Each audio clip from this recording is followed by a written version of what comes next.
Bonjour à tous, bienvenue au webinaire pour s'entraîner pour le français. Je vous laisse arriver, vous installer pour suivre avec nous cette heure de webinaire. Je vois que vous êtes tous en train d'arriver, tout se passe bien. N'hésitez pas à me faire un petit message s'il y a le moindre problème, si vous ne m'entendez pas bien, si vous ne nous voyez pas bien. Comme sur les webinaires précédents, vous avez en bas le petit QR pour poser des questions si sur l'instant il y a un petit problème ou si plus tard lors de la présentation. Je vais vous annoncer le plan de ce webinaire. Donc, je vous laisse arriver. Après, je vais passer la parole à Étienne Prévost, en directeur de Didacto, qui va vous parler un petit peu de Didacto sur ce que nous faisons et comment nous le faisons. Ensuite, on va passer la parole à François Guély, qui est auteur-éditeur de Arithma et qui va nous parler de toute sa gamme de jeux. Principalement, on est aujourd'hui sur le thème du français. Et on a la chance d'avoir avec nous 3 auteurs de jeux.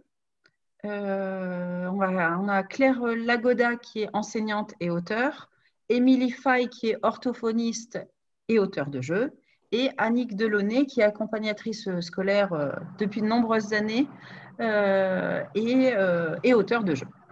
Voilà. Donc, on va faire toute cette présentation de jeux et puis, évidemment, vous pouvez poser des questions au fur et à mesure du webinaire. Et à la fin de ce webinaire, on répondra à toutes vos questions où on sera tous apparents pour répondre à vos questions. Alors, déjà, je veux bien que vous me fassiez un petit message, savoir si tout se passe bien, voir s'il y a de où vous êtes connectés, comment vous avez connu ce webinaire. Faites-moi un petit message, comme ça je verrai un petit peu s'il y a de la réactivité, si on peut bien communiquer entre les conférenciers et les participants, enfin les spectateurs.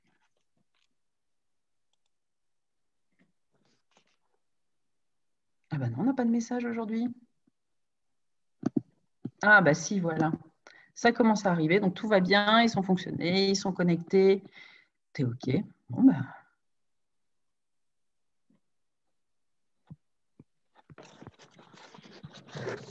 Parfait. Parfait, parfait. Bon, on va pouvoir commencer pour qu'on ait le temps de passer la parole à chacun des auteurs et qu'on puisse répondre à un maximum de vos questions. Donc, je vais passer la parole à Étienne Prévost.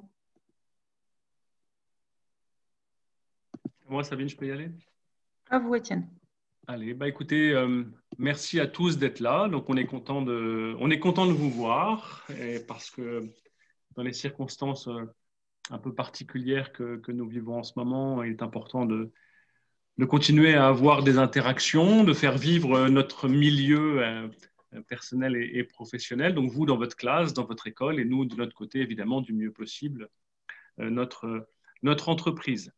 Donc, je vais justement faire une rapide présentation de Didacto et un petit focus sur nos jeux de français. Donc, avant de passer la parole, comme Sabine vient de le dire, à François Guély, qui est donc le fondateur et l'éditeur des jeux Didacool, qui sont donc au cœur de ce webinaire aujourd'hui. Alors, quelques mots sur Didacto, parce que je sais qu'il y a pas mal de nouveaux inscrits aujourd'hui qui ne nous connaissent pas forcément. Donc, pour dire aujourd'hui, je crois que, allez, on ne peut pas être très modeste, on a un des meilleurs, si ce n'est le meilleur catalogue de jeux et de matériel ludo-éducatif disponible, avec plus de 2300 jeux et 350 nouveautés chaque année. On est, depuis 25 ans, des partenaires privilégiés de tous les acteurs de la communauté éducative, les écoles publiques et privées, les ludothèques, les ESPE, les DESDEN, les mairies, les centres de loisirs, les orthophonistes, les psychomotriciens, etc., avec lesquels on travaille au quotidien, et sans oublier, bien entendu, les parents qui cherchent simplement des jeux de qualité pour travailler ou pour s'amuser juste en famille avec leurs enfants. Donc, je voulais juste vous dire que nous étions, et particulièrement encore une fois dans cette période, à votre écoute et à votre service pour des conseils, pour des devis. On continue à travailler et il n'y a pas de raison que ça se passe pas bien. Donc, n'hésitez pas à nous solliciter par mail en direct ou auprès de nos commerciaux qui sont dans pas mal de régions différentes et dont les coordonnées sont disponibles sur notre site. Voilà pour cette rapide présentation. Alors, le webinaire, comment ça va se passer plus concrètement? Déjà, je veux remercier donc François Guély aussi et ses auteurs ou autrices, je crois qu'on a le droit de dire ça maintenant, d'être là aujourd'hui avec nous. C'est un peu le privilège de 25 ans d'ancienneté de Didacto. On n'est pas juste pour les éditeurs une sorte de boutique de jeux spécialisée, mais réellement un vrai partenaire au quotidien pour travailler ensemble la main dans la main. Et je crois que c'est important pour vous aussi de pouvoir aller plus loin aujourd'hui dans la compréhension des outils pédagogiques à la fois simples et puissants que sont les jeux Didacool. Et voilà, donc c'est ces relations long terme qu'on a mis en place avec les éditeurs qui nous permettent aujourd'hui d'avoir François et ses autrices avec nous. Donc Didacool aujourd'hui, ce sont, si je ne me trompe pas, François, 19 jeux, dont 13 sont des jeux de français. Oui. Sur le site de Didacto, quand on va dans la catégorie jeux par matière, on a 282 jeux qui concernent spécifiquement le français, donc c'est pas trop mal. Ces jeux sont divisés en 5 sous-catégories et dans chacune de ces sous-catégories, on a au moins un jeu Didacool. Donc on a des catégories, on a des jeux pour apprendre, des jeux autour de l'apprentissage de l'alphabet, des jeux de lettres, c'est différent. Le Scrabble, c'est un jeu de lettres et ce n'est pas un jeu d'apprentissage de l'alphabet. On a des jeux à lire où la lecture est au cœur du jeu. Et on a 110 jeux à lire. On a beaucoup de jeux autour du thème grammaire, orthographe, conjugaison. Et évidemment, c'est le cœur des jeux Didacool. Et puis, on a des jeux pour travailler davantage les compétences de langage. Les jeux Didacool, on les retrouve aussi sur le site de Didacto, et c'est important de le dire, dans 2 catégories. Dans la catégorie jeux pour les orthophonistes, parce que ce sont des outils privilégiés pour les orthophonistes, et jeux pour les enfants souffrant de troubles 10, qui sont aussi des clients importants chez Didacto. Alors, je vais le dire aussi parce que François est modeste et il ne le dira pas, mais la collection Didacool est vraiment aujourd'hui un outil privilégié de travail, à la fois donc, pour les enseignants, pour travailler en classe ou pour travailler en groupe plus restreint, des notions qui ont parfois du mal à rentrer, mais également pour les parents, pour réviser ensemble à la maison, et pour les praticiens. Ce sont des jeux qui sont importants parce qu'ils permettent d'aborder des difficultés de façon très bienveillante. Pour ceux qui connaissent François, on sait que la bienveillance fait partie de son ADN. Ce sont des jeux avec lesquels on crée, on échange, on reformule, et tout ça dans un cadre à la fois progressif et exhaustif. Donc, il y a les 2 aspects. Donc, un dernier mot avant de passer la main à François et ses auteurs, pour dire que Didacool, ce ne sont pas seulement ces petites boîtes carrées qu'on connaît, mais aussi des outils, des dossiers, des fiches pédagogiques. Et ça, c'est un énorme travail qui a été réalisé à côté et en plus. Et ces outils sont disponibles gratuitement en téléchargement sur notre site Didacto dans la rubrique ressources. Donc ça, c'est vraiment un vrai gros plus pour aller plus loin que les règles qui sont proposées dans la boîte de jeu. Voilà. Donc je vais m'arrêter là. Après la présentation du jeu, il y aura du temps pour vos questions, mais vous pouvez aussi les poser au fur et à mesure. Et Sabine va modérer tout ça comme elle sait le faire avec son expertise habituelle. En cliquant sur le petit bouton questions-réponses en bas de votre écran. Et même si vous voulez parler, d'ailleurs, vous pouvez toujours lever la main et Sabine vous donnera la parole. Et puis enfin, à la fin du webinaire, on réalisera un petit PDF. Alors là, pour le coup, avec les jeux Didacool, tous les jeux qui vous auront été présentés, qui vous seront envoyés. Et ce petit PDF vous sera envoyé, de même que la vidéo de ce webinaire sera mise en ligne sur notre site et sur notre petite chaîne YouTube. Voilà, je m'arrête, je laisse la parole à François, on attaque. Merci, passez une bonne heure en notre compagnie. Bye bye. Merci Étienne pour cette introduction. Donc effectivement, on travaille avec Didacool depuis le début de la création de la collection et avec Didacto depuis le début de la création de la collection Didacool, et c'est quelque chose qui marche très bien. Didacool, donc ça existe depuis 10 ans. C'est une coédition entre Arithma donc la société que j'ai créée, et puis Cocktail Games, qui est un éditeur de jeux de société. On crée donc on sort de nouveaux jeux par an, toujours dans la même optique qui est. Ah oui, pardon, je n'ai pas partagé l'écran, donc je vais commencer par faire ça. Voilà. Hop. Je suppose que ça doit être bon maintenant. Sabine, c'est bon au niveau du partage? Oui, c'est Ça passe parfait, bien. Ok, François. merci. Donc c'est une collaboration qui marche bien depuis 10 ans. Et donc, le but de la collection Didacool au départ, c'est d'être utile à la fois aux enseignants, aux parents, aux familles, aussi aux orthophonistes. Et donc, c'est un objectif qui n'est pas forcément évident à atteindre parce que les besoins sont différents. Donc, effectivement, en classe, par exemple, on va être moins compétitif. On va essayer d'avoir des jeux qui sont plutôt collaboratifs ou non compétitifs pour ne pas poser de problème aux élèves les moins forts par rapport aux autres et qu'ils aient envie de continuer à jouer. En famille, c'est moins la question puisque en fait, les parents, souvent, ils vont faire exprès de laisser l'enfant gagner. Et puis, on va avoir des configurations différentes. Donc, par exemple, en classe, souvent, il va y avoir des groupes avec plus d'élèves. Et puis, l'enseignant, il va essayer de les mettre en autonomie parce qu'il ne peut pas gérer toute la classe à lui tout seul. Donc, il ne peut pas être avec tout le monde en même temps. Alors qu'en famille, la question est différente. C'est pareil, pour des orthophonistes, il va y avoir des spécificités. Et donc, ce que je vais aussi vous expliquer, c'est comment on essaie de faire pour faire des jeux qui puissent être utilisés dans chacun de ces contextes qui sont pourtant assez différents. Donc la première chose, c'est le jeu. Donc pourquoi on fait des jeux de cartes comme ça? C'est parce qu'on constate que ça accélère l'apprentissage et donc il y a une sorte de cercle vertueux dans l'utilisation des jeux, en particulier en classe. Donc d'abord, la première chose, c'est que le jeu va motiver les élèves. Ils vont avoir envie d'essayer. Donc c'est déjà assez facile à amener. Ça dédramatise la situation, en particulier pour les élèves qui ont certains blocages. Donc, par exemple, ça va leur permettre de ne pas avoir d'enjeu. Il n'y a pas en fait de notes, il y a pas de, on va pas être jugé par quelqu'un puisqu'on joue avec d'autres enfants.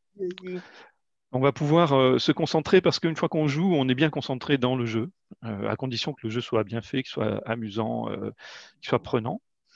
Et puis, on va avoir immédiatement la confirmation de quand on ajuste, quand on fait une erreur, etc. On va le savoir tout de suite. Donc ça, c'est important parce que ce feedback immédiat, c'est un élément important de l'apprentissage. Et puis, on va répéter, automatiser, parce qu'en fait, on va pouvoir, dans une partie, répéter plusieurs fois la même chose. Par exemple, si vous faites du calcul mental, vous allez faire plein d'opérations de calcul mental dans une partie, puis en plus, vous allez peut-être faire plusieurs parties.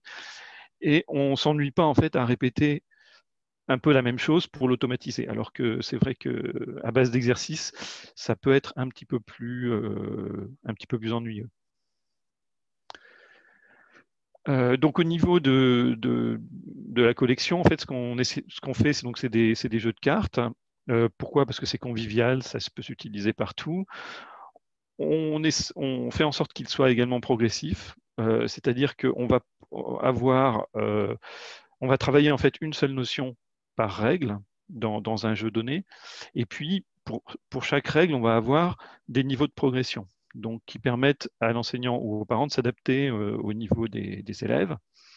Un autre point important, c'est qu'on veut que les jeux permettent de travailler en autonomie, c'est-à-dire qu'un groupe d'élèves va pouvoir jouer ensemble sans avoir besoin de la supervision permanente d'un enseignant.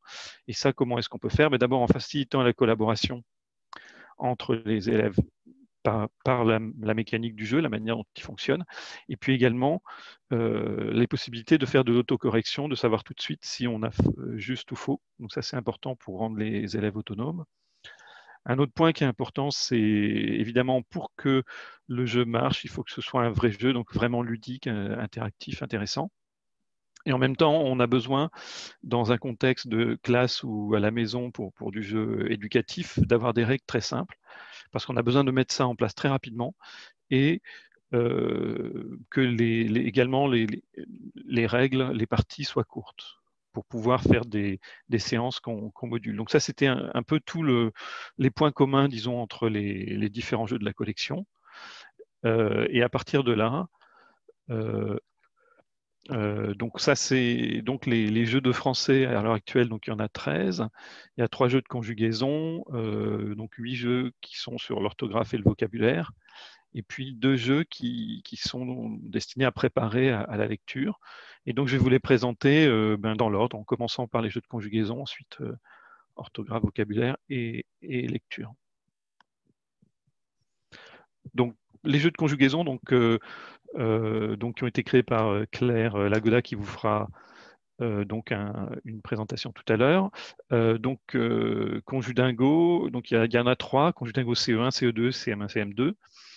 Donc vous voyez sur cet écran qu'en fait on a des cartes qui sont le début de la conjugaison et des cartes qui sont la terminaison, la fin de la conjugaison. Les personnages ont une expression différente selon que la conjugaison est correcte ou n'est pas correcte. Donc là, par exemple, on voit « nous faisons » avec les 2 singes qui ont exactement le même visage, mais le ONT, par contre, ne marche pas. Il n'a pas tout à fait le même visage. Donc ça permet de vérifier si on a bon ou pas. Et puis, sur cette base, il y a 3 règles. Une règle de bataille, une règle de mistigris, une règle de rami. Alors, dans les jeux, donc, il y a également un rappel des programmes, donc des conjugaisons programmes pour chacun des 3 jeux, et puis des cartes qui sont des rappels des conjugaisons elles-mêmes, des verbes qui sont utilisés dans le jeu. Chacun des 3 jeux, il couvre l'ensemble du programme de conjugaison de cette année-là. Donc, par exemple, l'ensemble du programme de CE1, y compris des cas qui sont problématiques, des cas difficiles. Alors, je vous montre rapidement comment marche une règle donc, qui est très simple, qui est le mistigris, qui est toujours apprécié par les enfants, parce qu'il y a un mistigris, donc le personnage qui n'a pas de conjugaison dessus, dont le joueur qu'il a à la fin va perdre, et les autres joueurs gagnent la partie. Donc, je vous montre rapidement comment ça fonctionne. Alors, pourquoi ça n'a pas démarré? Voilà, qu'est-ce qu'on va faire? Chacun va piocher une carte au joueur de droite, et puis ensuite, on va éliminer les cartes qui font des conjugaisons correctes. Donc là, il faut imaginer que chaque joueur ne montre pas son jeu aux autres, évidemment. Et donc, par exemple, là, le joueur 3 il vient de piocher et il élimine. Voilà, on pioche, on élimine, on continue. Et alors, donc, il y a un joueur qui se retrouve avec juste le mistigris, mais comme il y a encore des cartes dans le jeu, on continue de piocher jusqu'à ce qu'il n'y ait plus de cartes dans le jeu. Et là, donc, le joueur numéro 3 a perdu, les 2 autres ont gagné. Alors, ce que vous voyez, c'est que c'est un jeu de hasard, c'est-à-dire que le fait de perdre ou gagner ne va pas être dû au fait que vous êtes plus fort que les autres ou plus rapide. Ça va être vraiment dû au hasard, et ça, c'est important pour ne pas décourager les élèves qui sont moins avancés. Donc, je vais passer à Vocadingo. Donc il y a 2 jeux Vocadingo, donc un CP CM1, un CM1 CM2. Ce sont les mêmes règles, mais la différence, c'est les mots utilisés qui sont plus, disons, qui sont un vocabulaire un peu plus complexe pour CM1 CM2. Chaque jeu, il y a 200 mots, et on aborde donc la question du vocabulaire et de l'orthographe par l'intermédiaire des anagrammes. Donc là, vous voyez une carte avec marqué cuisson et coussin. Donc ces 2 mots, ils ont exactement les mêmes lettres, mais pas dans le même ordre, donc c'est des anagrammes. Et sur chaque carte, vous avez la définition du mot et puis une devinette. Et donc ensuite, les règles vont exploiter pour certaines la notion d'anagramme, pour certaines la définition, pour certaines la devinette. Les cartes, elles sont également organisées par niveau. Désolé. Et ça peut être utilisé, par exemple, de différentes façons, soit pour jouer donc en groupe, mais puis il y a aussi des enseignants qui utilisent, par exemple, pour faire une sorte de petite routine tous les jours, faire des petites énigmes devant la classe. Ce qu'on peut noter, c'est que, en particulier pour les élèves les plus jeunes, par exemple en CP, CE1, on peut les laisser, par exemple, utiliser un crayon, un papier pour chercher l'anagramme. Donc il y a 4 façons de jouer. Soit on va faire deviner aux autres un anagramme.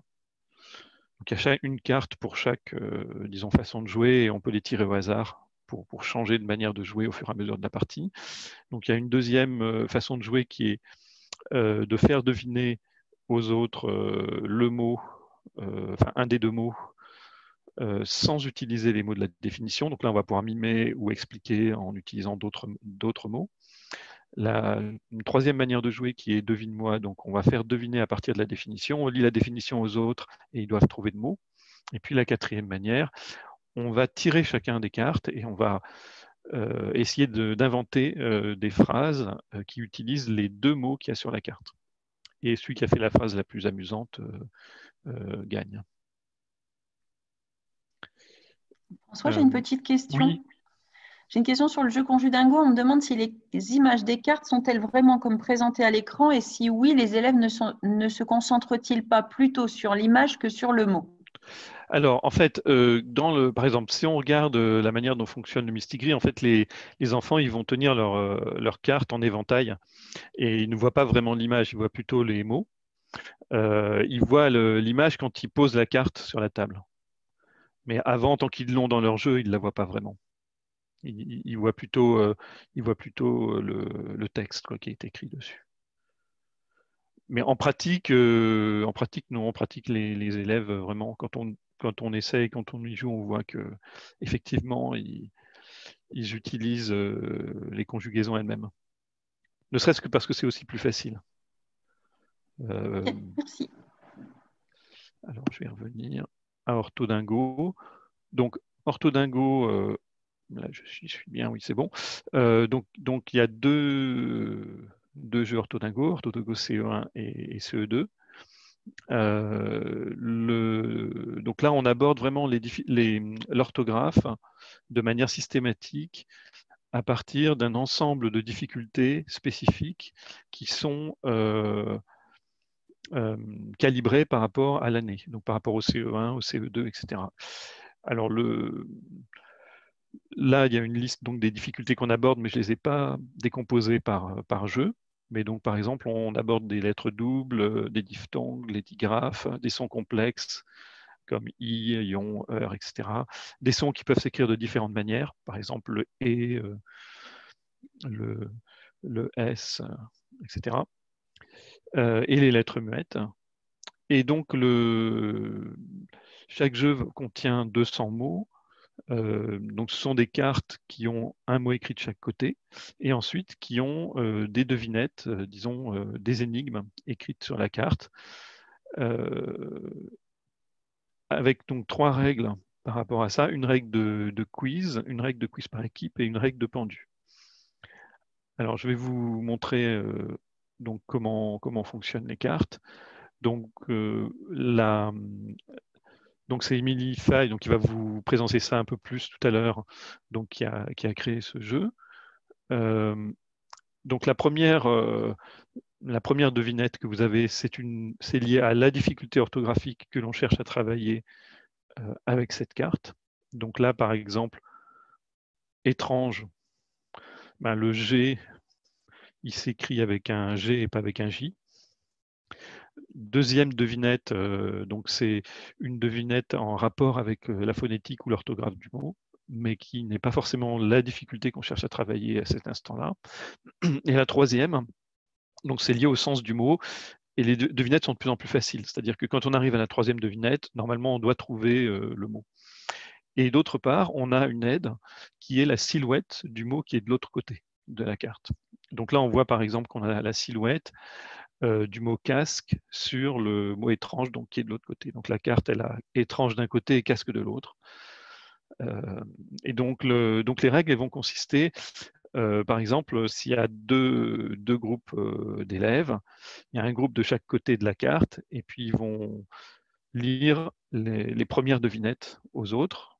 Et ensuite, si personne ne trouve les deuxièmes devinettes, etc., les troisièmes devinettes. Donc ça, c'est pour le quiz. Puis après, il y a d'autres règles. Donc là, on est sur un jeu qui fait travailler prioritairement l'orthographe, mais en fait, on va également pouvoir travailler le vocabulaire parce qu'il y a quand même 200 mots. Donc ça permet également de travailler un peu le vocabulaire. Alors, autre jeu qui travaille également à la fois le vocabulaire et l'orthographe, donc Syladingo. Alors, Syladingo, c'est 100 cartes qui ont chacune sur une carte une syllabe ou une lettre. Et puis, on va les combiner pour faire des mots. Et sur la carte sont indiqués un certain nombre de mots qui peuvent être combinés en juxtaposant deux cartes et qui commencent par la syllabe qui est indiquée. Alors, donc ces mots qui sont indiqués directement sur les cartes, il y en a 700, mais on peut en faire plus que ceux qui sont sur les cartes. Et puis, on peut également faire des mots en combinant trois cartes. On peut en faire 1500. Alors, tout ça, c'est indiqué également dans le manuel pédagogique. Et on a 3 règles différentes, donc une règle de bataille, de rami et de chenille. Alors là, ce que je vais vous montrer rapidement, c'est comment fonctionne la bataille. Donc, le but dans la bataille, ça va être de trouver un mot en combinant 2 ou 3 cartes. Donc le premier qui trouve un mot, il va ramasser les cartes. Alors quand on travaille, quand on fait ça en classe, chacun va jouer à son tour et poser une carte. Donc ça va permettre à chacun de prendre son temps, de réfléchir, de trouver le mot. Par contre, si on fait à la maison, on peut très bien faire en vitesse. Là, pour le coup, tout le monde pose des cartes en même temps et c'est au premier qui trouve. Donc voilà ce que ça va donner. On pose des cartes et le premier qui trouve un mot, bon là vous en avez certainement déjà trouvé, donc comme gage, juge, si, etc., duc.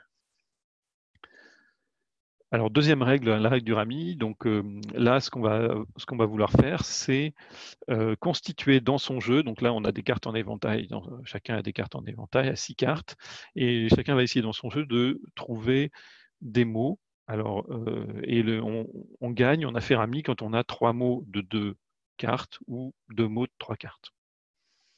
Et donc, chacun son tour, on va piocher une carte dans la pioche et on va rejeter une carte de son jeu. Donc, voilà ce que ça donne. Par exemple, là, on pioche le i et puis on rejette le pas et on a 3 mots, on a gagné avec juge, duc et guet. Voilà, et donc autre jeu sur le vocabulaire et l'orthographe, Modingo. Donc là, c'est également un mot qui exploite la notion de syllabe, mais qui est complètement différent. On va avoir donc un certain nombre de cartes donc, 205, qui référencent 250 syllabes et qui sont classées, ces syllabes sont classées par ordre de fréquence en français. Donc par exemple, AN est plus fréquent que AT, qui est plus fréquent que AS, plus fréquent que AM et plus fréquent que AIS. Et donc on va on a quatre règles. Donc je vais vous expliquer en particulier une règle qui est d'Imomax, qui a la particularité de permettre à des joueurs de niveaux différents et d'âges différents de jouer tout en maintenant un challenge pour tout le monde. Et comment est-ce qu'on va faire? C'est qu'on va adapter la difficulté du challenge à l'âge du joueur. Donc le jeu consiste à essayer de trouver des mots qui utilisent la syllabe, ou alors, si on tire la carte lettres dans l'ordre, à ce moment-là, il faut que les 2 lettres, enfin les lettres qui sont dans la syllabe apparaissent dans le mot dans le même ordre, mais il peut y avoir d'autres lettres intercalées. Donc cette règle top list, elle est multiniveau. Donc je vais vous l'expliquer rapidement. Donc ce qu'on fait dans cette règle top list, c'est que on a une indication du nombre de mots qu'on va devoir trouver en fonction de l'âge. Donc si vous avez 6 ans, vous devez trouver 3 mots qui, par exemple, ont dedans IO. Mais si vous avez 10 ans, vous devez en trouver 7. Et si vous êtes adulte, vous devez en trouver 15. Donc en fait, de cette façon, on égalise les chances de gagner, quel que soit l'âge. Et il y a vraiment un challenge pour tout le monde, y compris pour les adultes, pour qui ça n'est pas facile de gagner. Donc il y a aussi une variante coopérative de cette règle. Et puis dernier jeu de vocabulaire et orthographe dans Speedo Dingo. Donc là, on a des cartes et des jetons. Donc il y a un jeton par lettre de l'alphabet. Et puis on a des cartes qui ont d'un côté une illustration et de l'autre côté le mot qui est écrit. Il y a des petites étoiles qui indiquent le niveau de difficulté. Il y a 3 niveaux. Et on va travailler un certain nombre de difficultés qui sont indiquées, orthographiques, qui sont indiquées là. Donc les 3 niveaux, ils correspondent au CP, CE1, CE2. Et on a 4 règles, dont une règle collaborative qui permettent d'exploiter le jeu.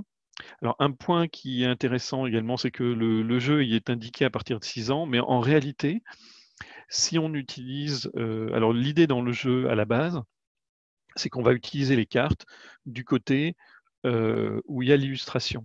Et on va devoir de tête réfléchir à l'orthographe du mot. Et on peut la vérifier en retournant la carte, quelle que soit la règle, disons. Maintenant, si vous êtes par exemple en grande section ou en moyenne section, c'est possible d'y jouer. Mais à ce moment-là, on joue avec la carte du côté où il y a le mot qui est écrit. Et donc les règles fonctionnent et les enfants à cet âge-là y arrivent bien en reconnaissant les lettres. Et ça peut être à ce moment-là être utilisé comme un jeu pour reconnaître, pour apprendre les lettres et comprendre comment elles sont utilisées dans les mots. Donc, je vais vous donner le principe d'une des 4 règles qui est AlphaSpeed. Donc, c'est une règle rapide, dynamique, qui consiste en fait à tirer un mot, donc là, raquette, et puis les différents joueurs doivent le plus vite possible prendre les lettres qui se trouvent dans ce mot. Mais on ne voit pas le mot écrit, donc il faut imaginer, réfléchir aux lettres qu'il y a dedans. Si on a une lettre qui apparaît plusieurs fois dans le mot, on va gagner plusieurs points. Et puis, donc on fait ça au fur et à mesure, et puis on voit qui gagne le plus grand nombre de points. Donc là, ça c'est une règle de rapidité et qui est une règle en l'occurrence compétitive. Alors je vous avais parlé donc du fait que c'est important en classe d'avoir des règles également qui sont non compétitives.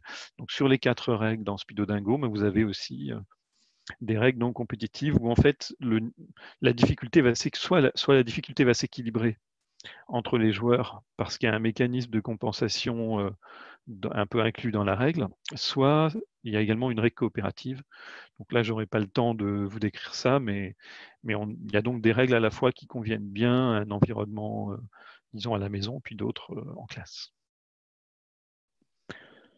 Voilà, et donc autre jeu, Synodingo, donc c'est un jeu sur les synonymes et les contraires. Là, vous avez 200 mots avec leur définition. Donc, par exemple, diriger, avoir la responsabilité de commander, avoir l'autorité sur quelqu'un. Alors, vous voyez que la définition de 2 mots qui sont synonymes n'est pas exactement la même.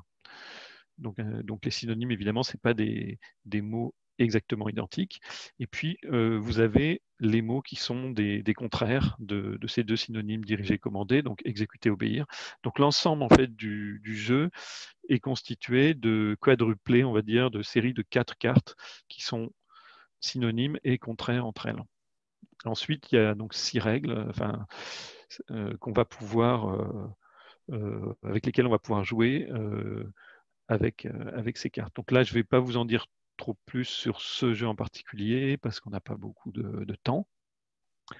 Et je vais passer aux jeux qui permettent disons, de préparer à l'apprentissage de la lecture. Donc le premier, c'est Sonodingo. Donc Sonodingo, on va avoir 100 cartes qui utilisent 75 syllabes phonétiques. Et ces syllabes phonétiques, elles vont être utilisées au début et à la fin du mot. Donc on va pouvoir avoir des règles qui travaillent sur la rime, sur la fin du mot, ou sur l'attaque, sur le début du mot. Les cartes donc sont organisées en 6 séries de cartes, donc le dos est de couleurs différentes à chaque fois. Et puis, on a des petites fleurs qui sont indiquées sur la carte, qui donnent en fait la syllabe phonétique, la première et la dernière syllabe phonétique. Donc quand vous avez deux cartes qui ont la même syllabe, la même première syllabe, ben, vous avez les mêmes couleurs de fleurs.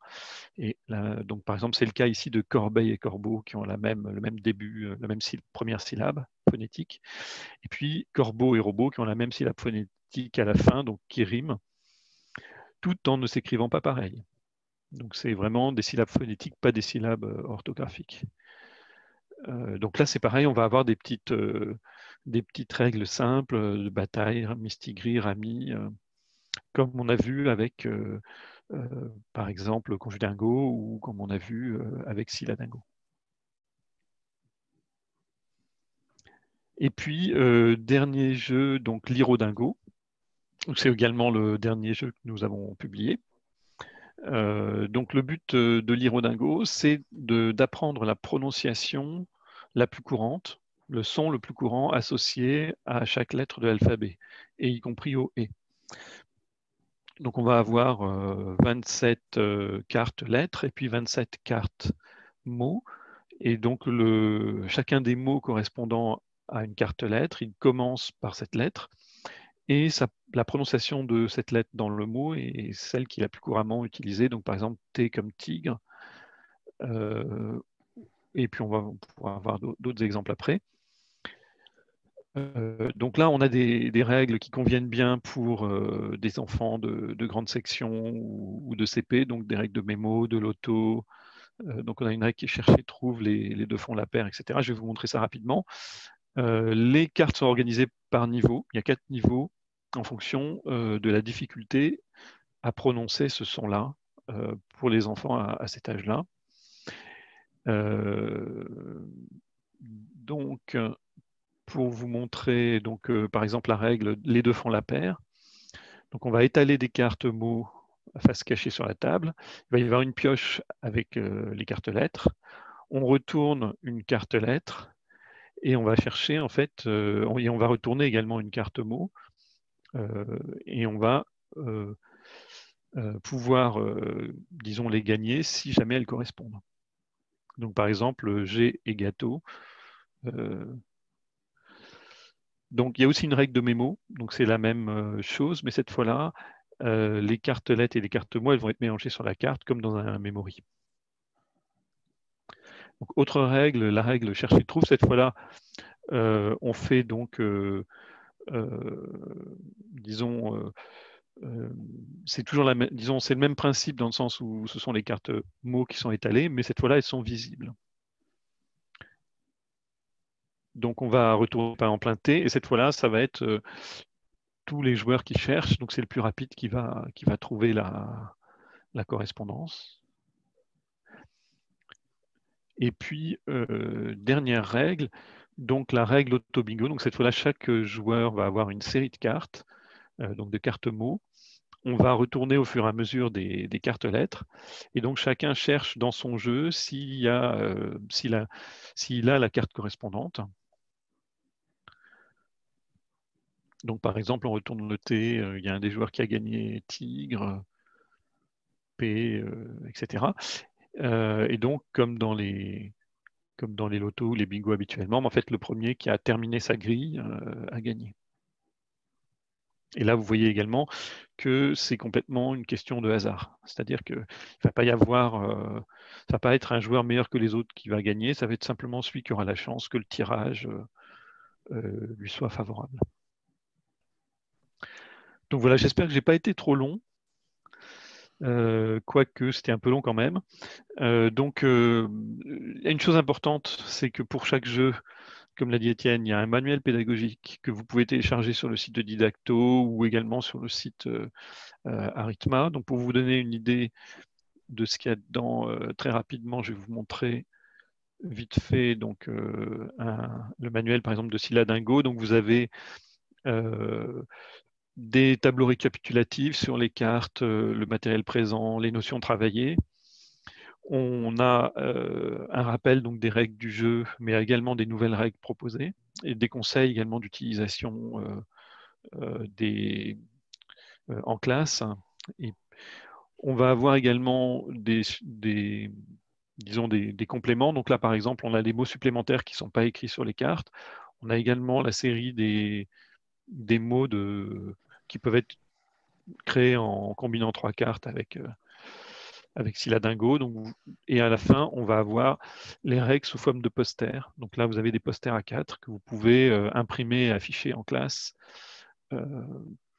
pour avoir le rappel de la règle dans la classe. Donc voilà, donc tous les manuels pédagogiques qui sont conçus un peu sous le même principe. Et puis, Bien, bien. voilà. Et donc, vous pouvez également aller voir des petites vidéos de règles qui vous expliquent les règles. Elles ne sont pas complètes pour l'instant. Il y en a une partie des jeux ont leurs vidéos, mais on va les compléter rapidement. Voilà, donc ça, vous pouvez les trouver sur le site de Didacto ou évidemment aussi sur le site Arithma. Bien, bien. Merci François. On va passer la parole à Claire Lagoda pour qu'elle nous parle de son jeu. Hop.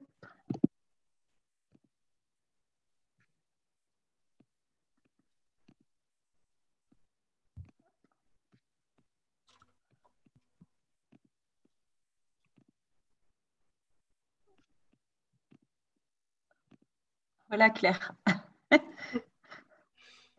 Voilà. Ok, c'est bon, ça marche? Ça marche. Ça marche. Alors bonjour à tous, donc je suis Claire Lagoda, donc je suis professeure des écoles depuis une bonne vingtaine d'années. Je conjugue ma vie à différents temps et comme tout le monde, souvent il m'en manque. Donc maman, mode indicatif et un conditionnel du jeu pour faire digérer les sujets indigestes tels que la conjugaison.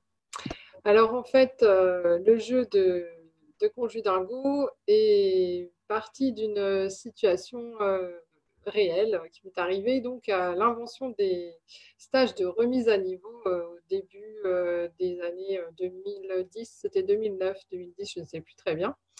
Donc j'étais à ce moment-là en poste en maternelle et j'ai fait un stage de remise à niveau de niveau CM avec un groupe d'enfants qui n'étaient pas mes élèves habituels et qui étaient particulièrement récalcitrants sur les notions sur lesquelles on devait travailler ensemble. Donc le premier jour s'étant passé un petit peu de manière tendue. Le soir, j'ai donc eu l'idée de fabriquer un petit jeu avec des fiches Bristol rapidement, dont le principe était d'associer 2 cartes ensemble pour créer une forme verbale correcte, ce qui est resté du coup le principe du jeu actuel. Donc actuellement, le Conjudingo balaye les classes, le programme des classes d'élémentaire. Il est utilisé par des enseignants, donc en classe. Il est utilisé en stage de remise à niveau, en séance de soutien. Également, d'après les retours que j'en ai sur les salons ou par des retours de clients qui ont acheté et qui donnent leur avis. Également, des groupes d'enseignement du français langue seconde qui s'appuie sur le jeu pour faire pratiquer donc, la conjugaison à des gens dont le français n'est pas la langue maternelle.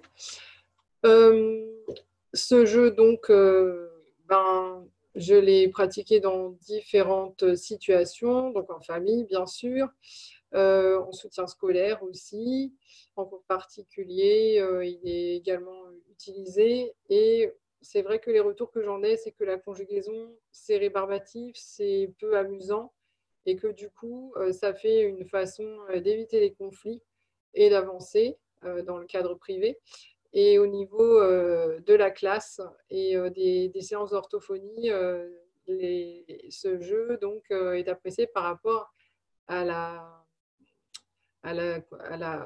l'avantage de manipulation. Parce que du coup, que ce soit dans le cadre d'une séance de découverte où on va découvrir les cartes, jouer avec des parties, dans des parties simples où on montre les cartes au début pour se familiariser avec elles, que ce soit lors de parties plus compétitive, la manipulation de cartes qui change un peu des écrans va permettre de rencontrer les formes plusieurs fois et puis de les mémoriser. Alors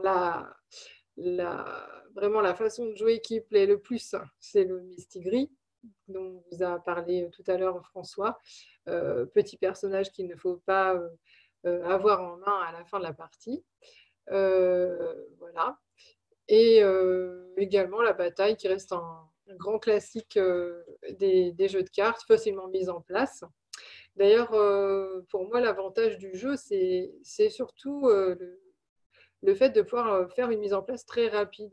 Il faut savoir qu'on peut très bien, tout à coup, en classe ou bien à la maison, bien sûr aussi, se dire, tiens, j'ai un groupe qui a fini, je vais mettre en place rapidement une petite activité pour les occuper, ou bien je vais venir m'occuper d'un groupe qui a besoin de remédiation. C'est vrai qu'en même pas 10 minutes, vous avez le temps de sortir le jeu du placard, retrouver la règle parce que vous ne vous rappelez plus de comment faire, trouver quelle couleur de carte il faut, sortir les cartes et mettre en place le groupe en autonomie si c'est des enfants qui connaissent déjà, ou vous occuper des enfants dans un temps record. Voilà, donc c'est vraiment l'aspect pratique qui est mis en avant souvent par les utilisateurs. Donc, pour la progression,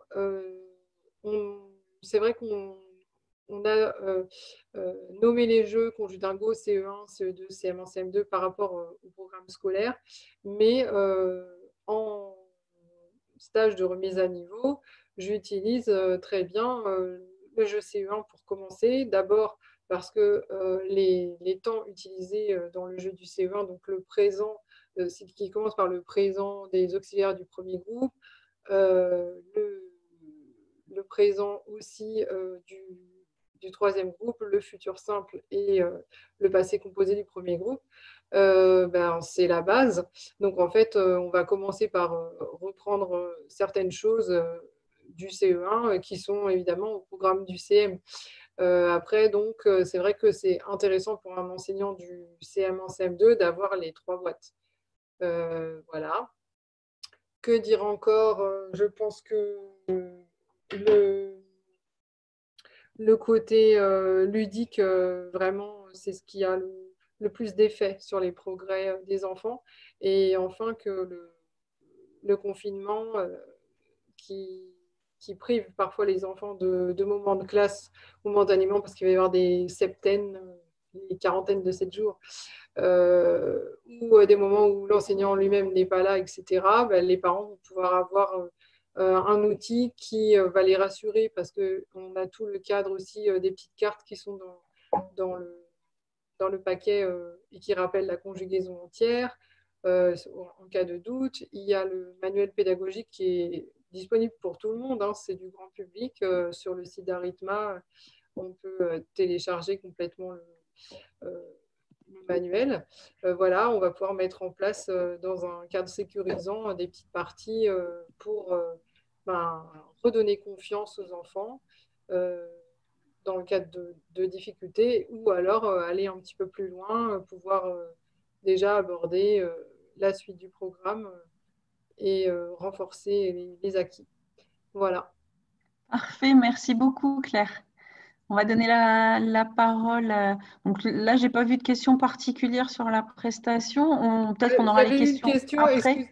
Excuse-moi, il y avait juste une question sur est-ce que les enfants pouvaient utiliser les dessins des personnages pour jouer au lieu de jouer.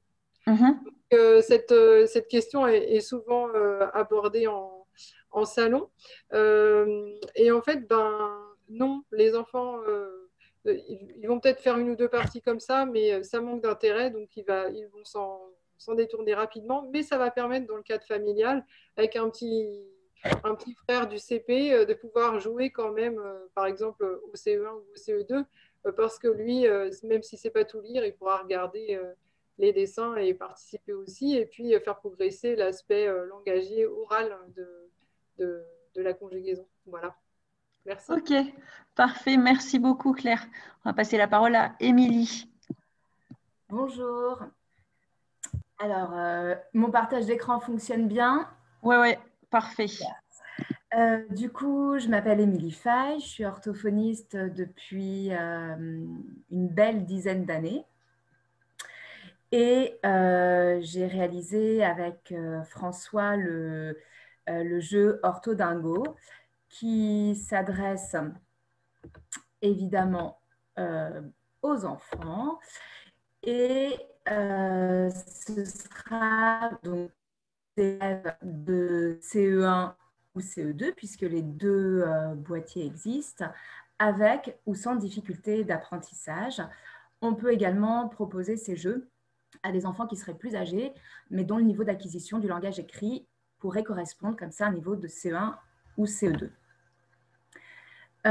L'idée de ces cartes, c'est de développer, renforcer, stimuler en tout cas le stock orthographique de sortie, donc notre bagage de mots qu'on sait écrire. Pour ça, on va avoir différents indices. On l'a vu avec François tout à l'heure, on aura des indiçages de sons. Par exemple, douleur, bah oui, on entend bien le son heure, des indiçages de lettres. Quand on dit bah, il y a la lettre A qui ne se prononcera pas A, c'est une façon de dire à l'enfant que bah, ce sera le son en, très certainement, ou et en 2 lettres, et en tout cas de penser à bien mettre cette lettre-là dans le mot. La troisième partie est une définition ou un indiçage morphologique. On pourrait retrouver des indices du type de la même famille que, donc plutôt un indiçage morphologique. L'indiçage visuel, il paraissait important de façon à éviter certaines confusions, par exemple entre le P et le B. Si je vois la forme du mot, je vois bien qu'il n'y a pas de lettre qui descend, donc même si dans mon traitement des sons, le peu, le be sont des sons proches, on pourra se baser sur l'indiçage visuel de façon à éviter les confusions. Très rapidement, puisque ce n'est pas du tout l'objectif de ce webinaire, mais très rapidement, ce qu'il faudrait retenir pour des enfants qui présenteraient des difficultés au niveau du langage écrit, c'est qu'il y a ce continuum entre le langage oral et le développement du langage écrit. C'est pour ça que c'était très important de faire des choses aussi à l'oral. Et encore une fois, très rapidement, le déficit phonologique, donc ce fameux traitement des sons, cette conscience des sons, elle est au cœur même de la dynamique de développement du langage écrit. Quand un enfant présente des difficultés au niveau de l'orthographe, au niveau de la lecture, ce qu'il faut retenir également, c'est que ça a des répercussions évidemment beaucoup plus globales, avec une difficulté à construire son vocabulaire, des difficultés à retenir des phrases longues, rapidement cette surcharge cognitive. Et c'est pour ça aussi que Orthodingo est né, parce que ça va nous permettre de renforcer la conscience des sons, d'activer cette fluence phonémique. Ça commencera par le son de, il y aura le son ou. Donc tout ça, ça nous permet d'avoir comme ça un traitement autour des sons. Cet entraînement-là, il sera forcément associé à une forme visuelle du mot. Et c'est le point le plus important certainement, c'est que c'est un outil qui va permettre de réaliser un apprentissage sans erreur. Les indices, ils sont vraiment là pour soutenir l'enfant vers une production correcte. En prenant en compte les difficultés de l'enfant, ou en tout cas là où il en est, l'adulte va pouvoir proposer différents jeux qui correspondront donc au niveau de l'enfant.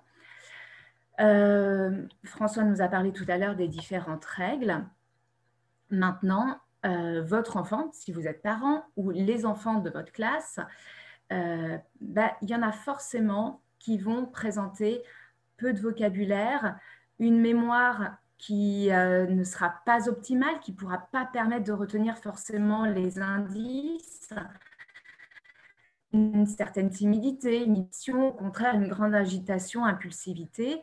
Et pour cela, les devinettes, elles peuvent être source d'inquiétude, en tout cas générer des échecs, et c'est ce qu'on veut justement éviter à tout prix. Du coup, je vous ai proposé plutôt que de vous dire la règle qui me paraît la plus intéressante, parce qu'elles le sont finalement toutes, une des règles que je peux mettre en place quand l'enfant vraiment ne parvient pas à se laisser aller dans le jeu. Pour ça, je sélectionne 4 cartes, voire 3, voire 2.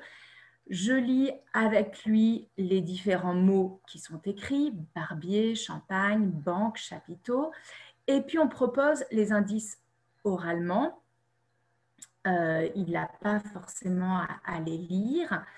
Je peux changer les indices en fonction de son niveau. Je peux commencer justement par ce qui est plus simple. Et puis, voilà, essayer d'obtenir comme ça une façon pour lui de se laisser aller sans blocage, sans une timidité excessive, sans une impulsivité, enfin, contrôler l'impulsivité. Et voilà. Et puis, forcément, avec le jeu, mais on veut vraiment essayer de rendre un moment de plaisir, un moment de réussite. C'est très, très important de se baser sur finalement des images de réussite. Voilà, tu as bien retrouvé le mot qui contenait le son yé, qui commençait par le son be. Essayez vraiment de valoriser, parce que des fois, les enfants, dans un jeu, quand ils réussissent, ils ne se rendent pas forcément compte que c'est une réussite. Pour eux, ils restent dans l'idée du jeu, du plaisir. Et en tant qu'adulte, ça peut être aussi un retour de dire ça, c'était de l'orthographe, ça, tu l'as réussi. Et puis, qu'il commence à prendre confiance, à prendre conscience de ce qu'il peut faire.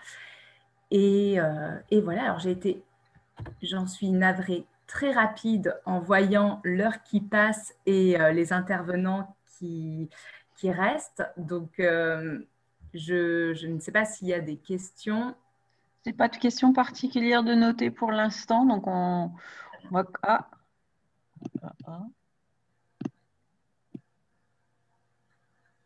Non, pas de questions particulières pour le moment. Donc, on va continuer sur la présentation. Merci beaucoup, Émilie. Et puis, on va continuer avec Annick. Très bien.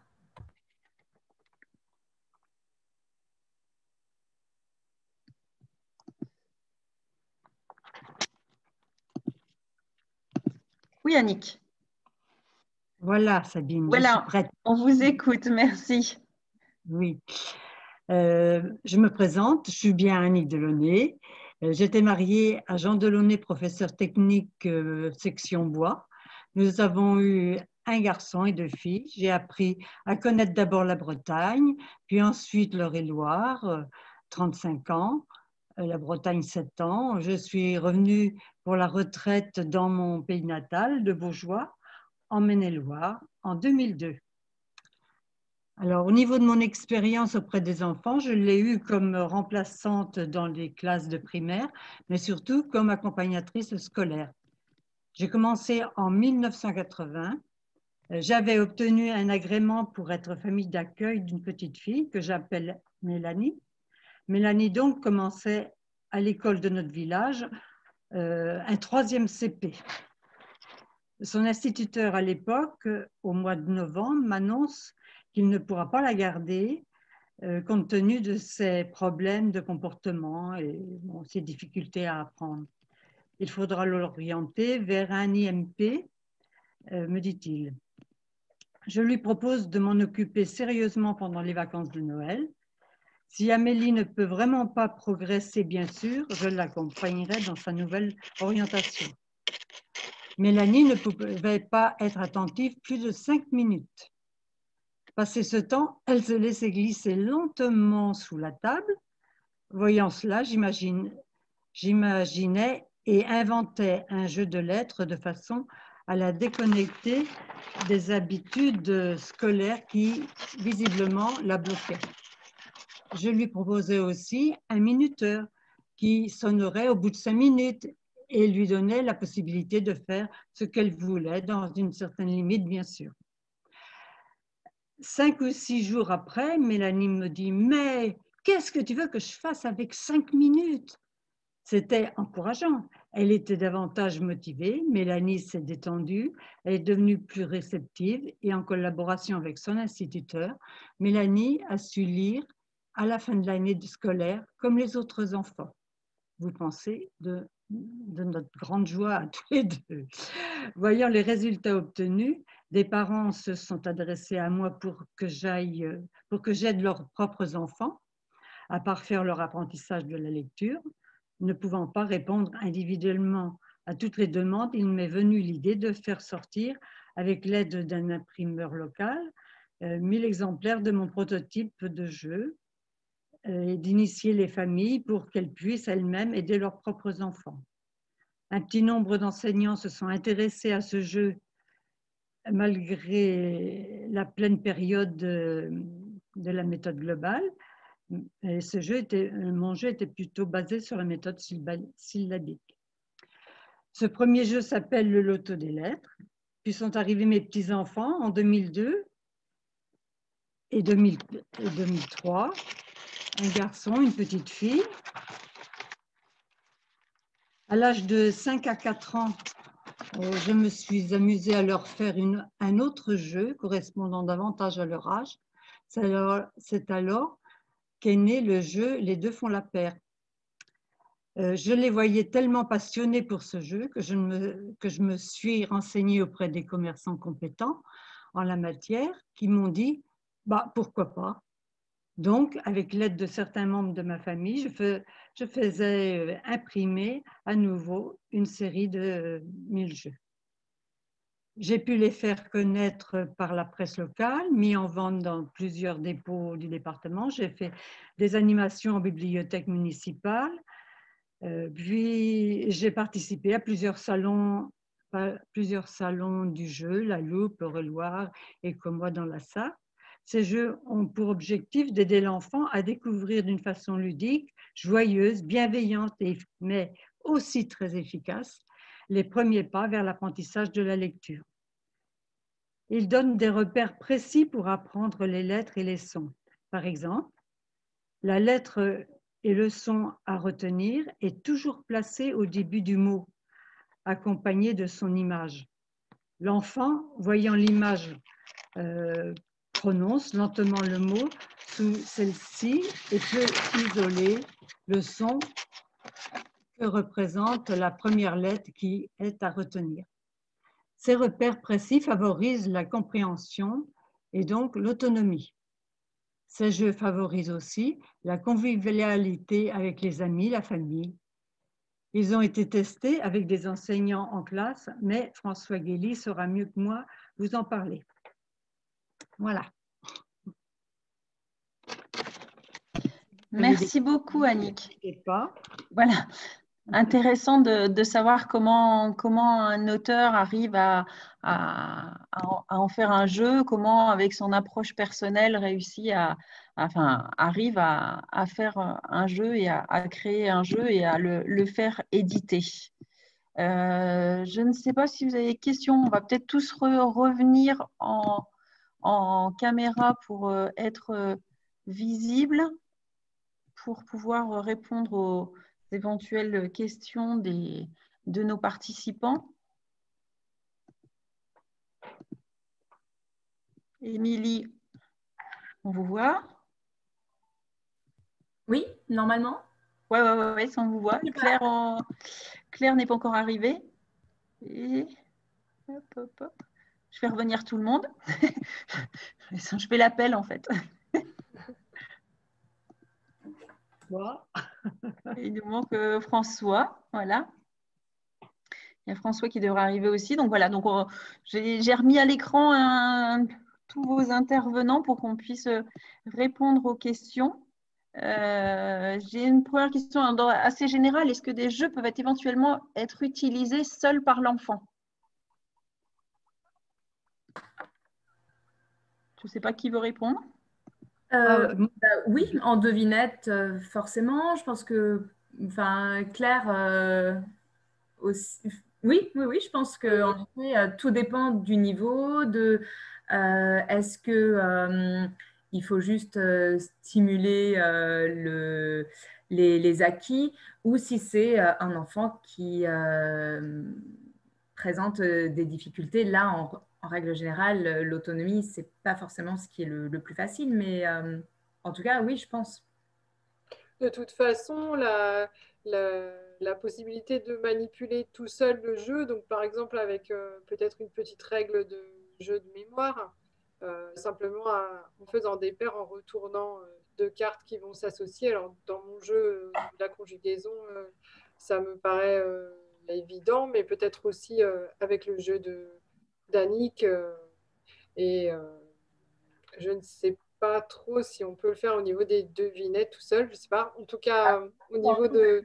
Non. Donc, bon, en tout cas, au niveau de mon jeu, oui, c'est important que l'enfant manipule le jeu et se l'approprie, même si au début, il ne va pas exactement répondre à la règle qui est prévue. C'est important qu'il ait envie d'y jouer, envie de le manipuler, envie de faire sa règle un petit peu, et puis après, comme quand on aura du temps à lui accorder, qu'on puisse jouer avec lui. Mais il y a des règles en complète autonomie qui sont possibles dès le départ. Oui, puis je pourrais peut-être compléter pour dire qu'en fait, ce que vous avez pu voir en fait en voyant les différents jeux dans la collection, c'est que on peut considérer en général que les cartes sont du matériel générique et qu'on peut inventer des nouvelles règles. Il n'y a pas on propose des règles. Et d'ailleurs, souvent, on en propose, ça peut être beaucoup, hein, dans certains jeux, on peut proposer 10 règles différentes. Mais en fait, c'est fait aussi pour qu'on puisse en créer. C'est-à-dire que le matériel n'est pas fait d'une manière qui vous enferme et qui vous empêche de créer vos règles. Au contraire, il n'y a pas de raison de ne pas le faire. Et y compris de la manipulation, effectivement, même par un enfant qui est seul, c'est possible, effectivement. Voilà, mais on met en avant dans les règles plutôt des règles à 2, 3, 4 ou plus. J'ai une question on me demande, y a-t-il des jeux qui travaillent la lecture pour des lecteurs? Alors, je suis allé assez vite donc, sur les différentes règles, mais Modingo permet de le faire. Parce qu'en fait, dans Modingo, on va essayer de chercher des mots qui utilisent une certaine syllabe ou qui utilisent une certaine suite de lettres avec d'autres lettres intercalées. Et ça, justement, on peut le faire à partir de textes. Et d'ailleurs, c'est comme ça à l'origine que le jeu a été créé, c'est-à-dire que l'auteur à l'origine l'utilisait comme ça. Et puis après, elle s'est rendue compte qu'on peut faire plein d'autres choses avec. Mais au début, c'était pour exploiter les textes avec les enfants et les faire lire. Ok, merci beaucoup. Ben, voilà, je pense que je ne vois pas d'autres questions. On ne va pas parler sur vos jeux, sur les explications. On a des grands remerciements à vous quatre pour les présentations qui étaient très très claires et qui nous disent ça va nous donner plein d'idées. Donc sur leur choix de jeux, que ce soit dans leur classe ou même dans les ludothèques. Donc voilà. Si j'ai une dernière question qui demandait sur les petits de maternelle. Alors c'était peut-être la précision de la question. Attendez, parce que là, je n'arrive plus à suivre. Ah oui, qui travaille la lecture pour des lecteurs, pour les petits en maternelle, en vocabulaire ou en prélecture. Voilà, c'était un peu ça, mais j'ai eu la question en petit bout. Est-ce que c'était clair? Est-ce que c'est clair ou vous voulez que je redise? Oui, c'est clair. Alors, moi, je dirais que c'est... comment dire, ça va, oui, c'est-à-dire qu'il y a deux choses. Pour apprendre alors, on a dans les cartons un jeu qui va s'adresser vraiment à cette cible-là, qui est vraiment l'apprentissage de la lecture qu'on travaille avec Annick. Donc, là, on a un scoop en direct. Voilà. Bon, il n'est pas sorti, mais on travaille dessus. Ce on peut dire aussi qu'on peut utiliser également, par exemple Speedodingo, on peut l'utiliser avec des enfants de maternelle, comme j'ai indiqué, avec des moyennes ou des grandes sections. Alors, on ne fait pas vraiment de la lecture, mais on lit quand même des mots. On identifie quand même les lettres qu'il y a dans le mot et on peut les exploiter, y compris si l'enfant n'a pas encore appris à lire. Donc là, on peut aussi le détourner, entre guillemets, comme ça, parce qu'il était quand même prévu au départ pour être plutôt un jeu, disons, CP, à partir de CP, quoi. D'accord, d'accord. Bon, bah, merci. Comme ça, on va pouvoir, comme ça, tous nos participants de webinaire vont pouvoir attendre avec impatience la sortie des nouveaux jeux. Je pense qu'on va pouvoir clore ce webinaire en vous remerciant encore une fois de ces interventions qui nous ont bien fait comprendre en fait l'ensemble de la gamme et puis plus particulièrement. Puis là, avec la chance d'avoir 3 auteurs avec nous qui nous ont expliqué aussi comment ils en sont venus à créer ce jeu avec des raisons différentes, des profils différents. Donc, je vous remercie beaucoup. Je vous souhaite à tous une bonne fin d'après-midi. Et puis, on va pouvoir clore et puis vous souhaiter bonne chance sur la suite et prenez soin de vous. À très bientôt. Au revoir à tous. Au revoir. Merci, Au revoir, merci à Sabine. tous.